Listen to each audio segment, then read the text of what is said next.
The once gentle and considerate her now often seemed distracted and even a bit irritable. I tried to communicate with her, asking if there was anything troubling her recently. But she always brushed it off, saying she was just too tired. My heart was filled with doubt and unease, but I didn't know what to do.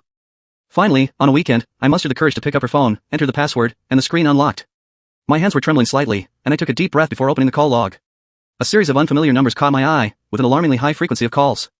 Some of the calls even lasted for hours, often late at night or in the early morning. My heart sank to the bottom. Could she really be having an affair?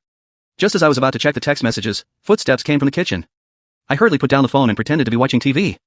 My wife walked in, carrying 2 cups of coffee, a gentle smile on her face. "Darling, I made you a cup of coffee," she said softly.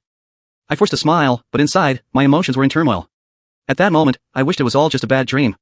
But the reality was right in front of me, leaving no room for escape. In the days that followed, I began to secretly observe my wife's every move. I noticed that she often received mysterious packages. Each time, she would carefully hide them after opening. A few times, I tried to search for them when she wasn't home, but I always came up empty-handed. I started to suspect, was she involved in something illegal? The thought sent a chill down my spine. I couldn't believe that my gentle wife would do such a thing. Yet, the signs before me made it impossible not to doubt. I was caught in a painful struggle, unsure of what to do. Finally, I decided to confide in a close friend and seek advice. He said with a serious expression, "Bro, you need to hire a detective. This is not something to be taken lightly. What if she really cheats on you?" I shook my head and replied, "No, I want to investigate this myself. I know her well. If there's really something going on, I'll find out." My friend sighed and patted my shoulder. "Then be careful, don't alert the enemy." I nodded, already having a plan in mind. The next day, I lied about working overtime, but in reality, I was hiding in my car, keeping watch. Sure enough, as soon as it got dark, my wife drove out. I quietly followed her, my heart pounding wildly. The car twisted and turned, finally stopping in front of a remote warehouse. I parked my car in the shadows and watched as my wife entered the warehouse. After about half an hour, a black sedan arrived. A tall man got out of the car and also entered the warehouse. My heart tightened. Could it really be as I suspected? Summoning my courage, I tiptoed closer to the warehouse. Through the slightly open door, I saw my wife talking to the man. Their voices were low, and I could only catch a few words. Words like goods, deal, and time kept coming up. My mind was filled with all sorts of terrifying speculations. Could my wife really be involved in illegal activities? Just as I was lost in thought, the conversation inside the warehouse seemed to come to an end. I quickly hid to the side and watched as the man hurriedly left. My wife stayed in the warehouse for a while longer before coming out. She looked around cautiously, then quickly walked to her car. Only when her car disappeared into the night did I finally breathe a sigh of relief. I hesitated for a moment, then decided to take the risk and go inside to have a look. The warehouse was pitch black, so I fumbled to turn on my phone's flashlight. The sight before me made me gasp. The entire warehouse was filled with various medical equipment and supplies. Some boxes were even labeled fragile. I carefully examined them, and my confusion grew deeper. Suddenly, a document caught my attention. With trembling hands, I opened it, and there it was, a record of organ transplant surgeries. My mind buzzed, and I could hardly think. Could my wife really be involved in something illegal? The thought is too terrifying to accept. I forced myself to calm down and carefully inspected the entire warehouse. Besides the medical equipment, there were also large quantities of medicine and some documents. Although I couldn't fully understand them, my intuition told me that none of this was normal. I took some photos with my phone and then hurriedly left the warehouse. On the drive home, my mind was in complete chaos. Should I believe the evidence before my eyes, or should I trust the wife I've loved for so many years? When I got home, my wife was already asleep. I tiptoed into bed, but tossed and turned, unable to fall asleep. The next morning, I forced myself to stay calm, pretending as if nothing had happened. My wife didn't seem to notice anything unusual either, still busily preparing breakfast as usual. Watching her familiar figure, my heart was filled with mixed emotions. Was this really the woman I thought I knew? In the days that followed, I began secretly gathering evidence. I checked my wife's bank account and discovered large, suspicious deposits. The source of the money was unclear, but the amounts were staggering. I also rummaged through her old belongings, hoping to find some clues. Among a pile of old documents, I found a work contract from her previous job. It showed that she had once worked at a clinic. When I looked up information about that clinic, I was shocked to find that it had long since shut down. Even more alarming, there were rumors online that it had been an illegal operation. This discovery sent chills down my spine. Could everything be connected? I decided to dig deeper, but my heart was filled with fear and unease. How could I face this potential revelation that might upend my life? Was the woman I loved truly a criminal? I told my wife that I needed to go on a business trip for a few days, but in reality, it was an excuse to secretly follow her. Darling, this trip might take 5 or 6 days.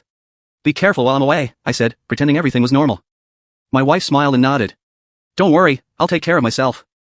Looking at her gentle smile, my heart tightened, unsure of what lay hidden behind that smile. I drove away from home and found a secluded spot nearby to quietly wait for my wife to leave the house.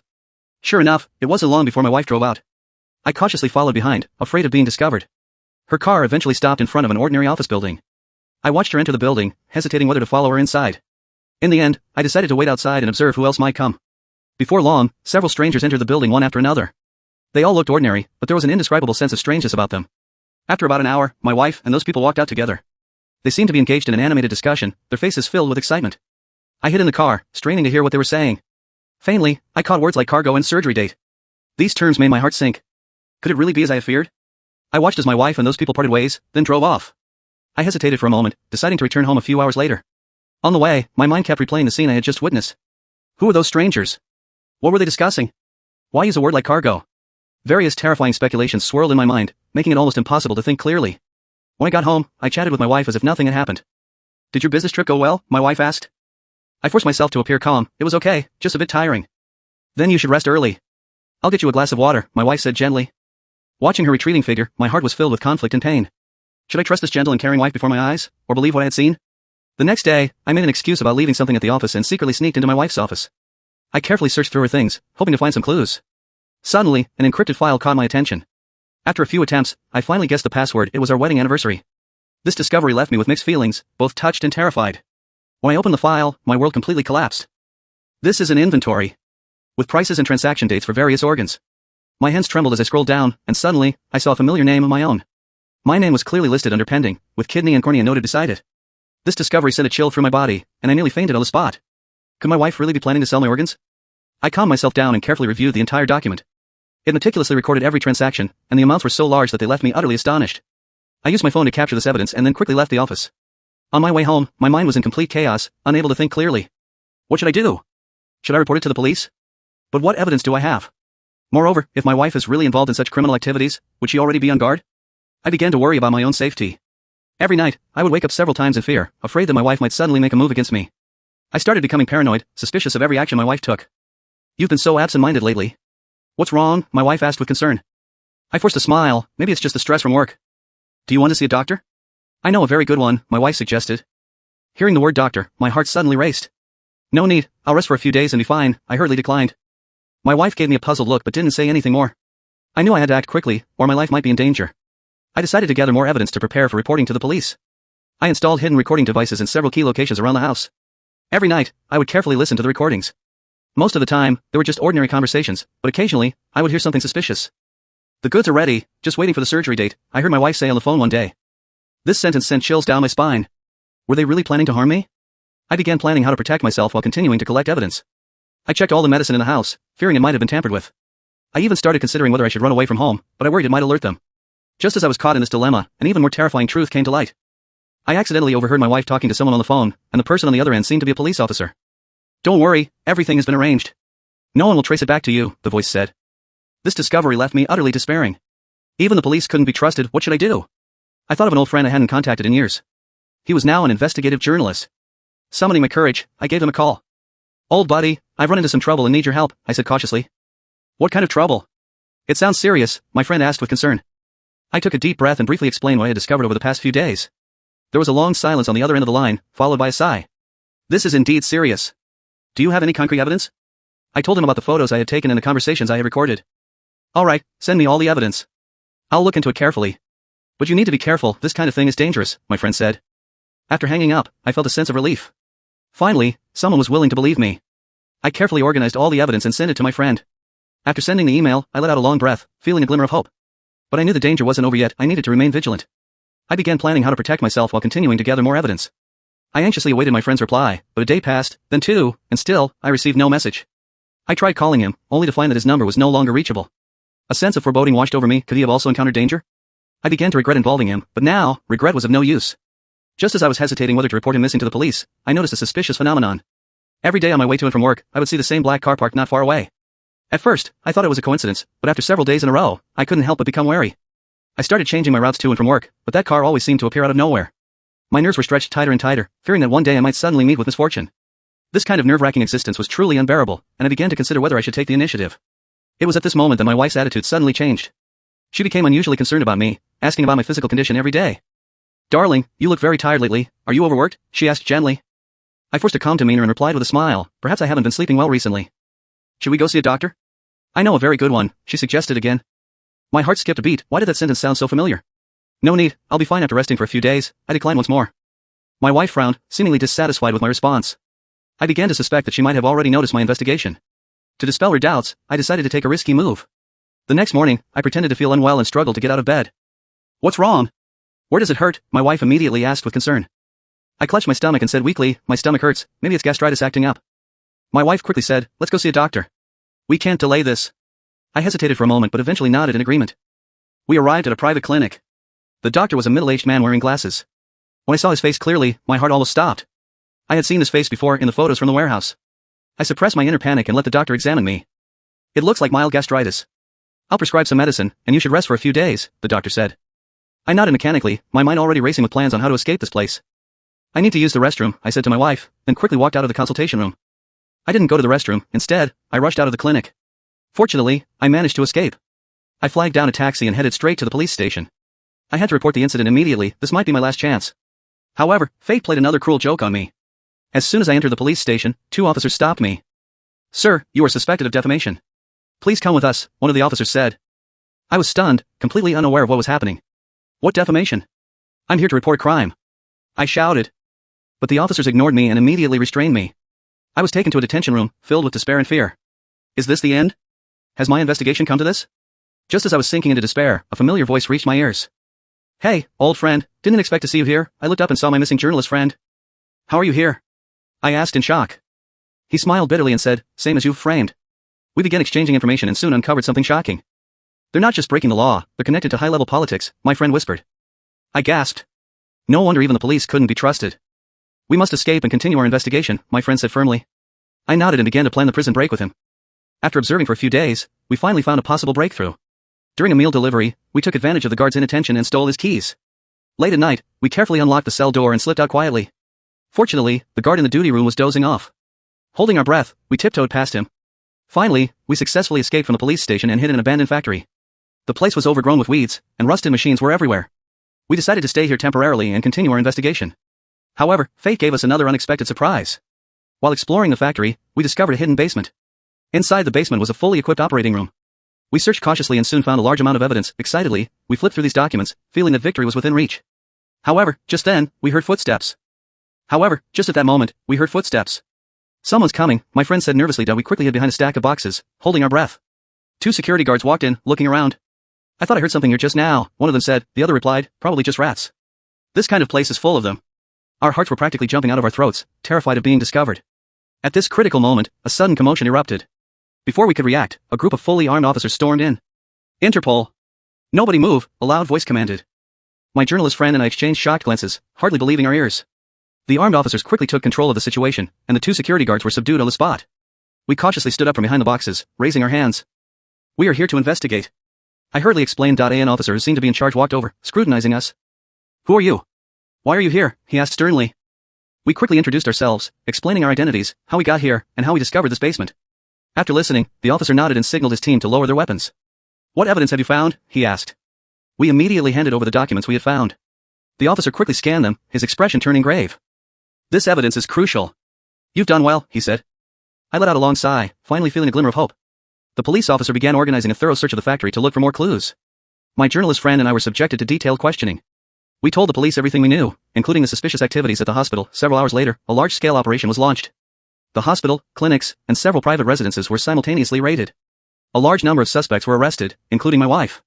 Hearing this news, my emotions were mixed. I felt a sense of relief, but also an indescribable sadness. The officer informed me that I needed to go to the police station for further questioning.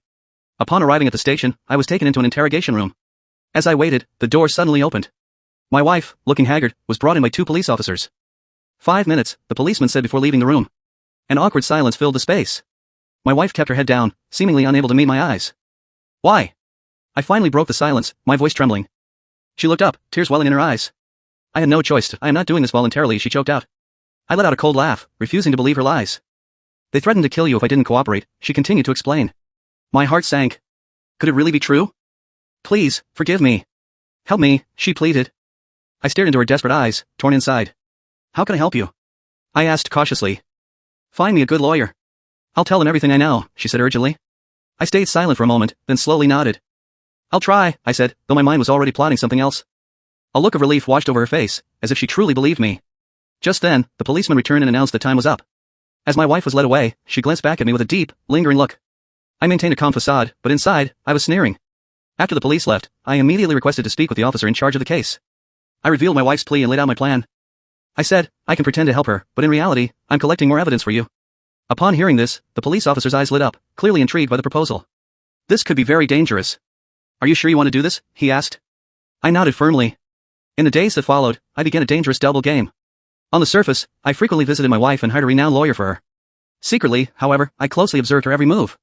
Soon, I noticed some suspicious signs. My wife seemed to be maintaining contact with the outside world through some means.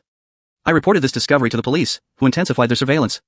During one of my visits, I deliberately showed her sympathy and understanding. I believe you didn't do this willingly. Give me some clues, and I'll help you, I said. My wife hesitated for a moment, then began to reveal some information. She mentioned the names of several key figures and some secret locations. I feigned shock and sympathy, but secretly took note of all the details. After leaving the prison, I immediately relayed the obtained clues to the police. Based on this new information, the police launched a fresh round of investigations and arrests. Soon, more criminals were apprehended, and the scope of the case expanded further. However, just as the case was about to be solved, something unexpected happened. My wife suddenly realized that she might have been betrayed by me. During a court hearing, she suddenly broke into hysterical screams. You liar! You never forgave me, she pointed at me and shrieked. I stared at her expressionlessly, though my heart was a whirlwind of emotions. The judge had no choice but to call for a recess and have my wife removed from the courtroom. In the subsequent trial, I appeared as a key witness. I detailed the entire investigation process and all the evidence that had been uncovered. My testimony became crucial for the conviction, and the main criminals were sentenced to heavy penalties. My wife, too, could not escape the law and was sentenced to many years in prison. At the sentencing, she glared at me with resentment, her eyes filled with hatred. Yet, I felt a sense of relief. Finally, this nightmare was over. After the case concluded, the police arranged a new identity and residence for me. I started a new life, but my mind remained unsettled. The faces of the victims often appeared in my dreams. I decided I had to do something for them. Such a tragedy must never happen again. Years passed, and my life seemed to have regained its calm, but deep inside, a flame that could not be extinguished continued to burn. The faces of the victims still frequently appeared in my dreams, their painful cries echoing in my ears. I knew I could not simply let it go. I had to do something for them. Thus, I decided to become an anti-trafficking activist, embarking on a new journey in life. I traveled around the world, attending various international conferences, calling for attention to this serious issue. At one international conference, I was passionately delivering a speech on stage when I suddenly noticed a familiar face in the audience. It was a middle-aged man, his eyes betraying a hint of unease. My heart skipped a beat. Where had I seen this man before? After the speech, I discreetly followed the man and saw him sneak into a hotel. Hiding in a corner, I watched as he secretly met with several others. Their conversation was hushed, but I managed to catch some keywords: organs, transport, buyers. My heart raced. Could it be that what I had uncovered years ago was just the tip of the iceberg? With this dreadful suspicion, I embarked on a new round of investigation. I sifted through a vast amount of information, visited countless informants, and gradually pieced together a shocking revelation. It turned out that what we had cracked back then was merely a small organ trafficking ring, behind which lurked a vast transnational criminal network. This network spanned the globe, involving multiple countries and regions, with tens of thousands of innocent victims falling prey to them each year. I felt a wave of dizziness. Had all our efforts from back then been in vain? No, I couldn't give up just like that. I had to continue the investigation. I contacted the Interpol officers who had participated in the original investigation and reported my findings. They were shocked by my discoveries and immediately formed a task force. I was invited to join this task force as one of its core members. We worked day and night, trying to uncover the true face of this organization. However, just as the investigation hit a deadlock, I received an unexpected message. My wife, who was in prison, requested to see me, claiming she held crucial information. I hesitated for a long time but eventually decided to meet her. When I walked into the visitation room, I saw a gone woman. The pride and arrogance that once filled her eyes were gone, replaced by deep exhaustion and remorse. I know you might not believe me, she said hoarsely, but I've really changed. I looked at her coldly, my heart filled with doubt and mistrust. I heard you're investigating a larger criminal network, she continued. I can help you. I scoffed. Why would I believe you? She took a deep breath and then uttered a name that shocked me. It was the key figure we had been chasing but could never confirm. My heart began to race. Could she really know something? How do you know this name? I asked urgently.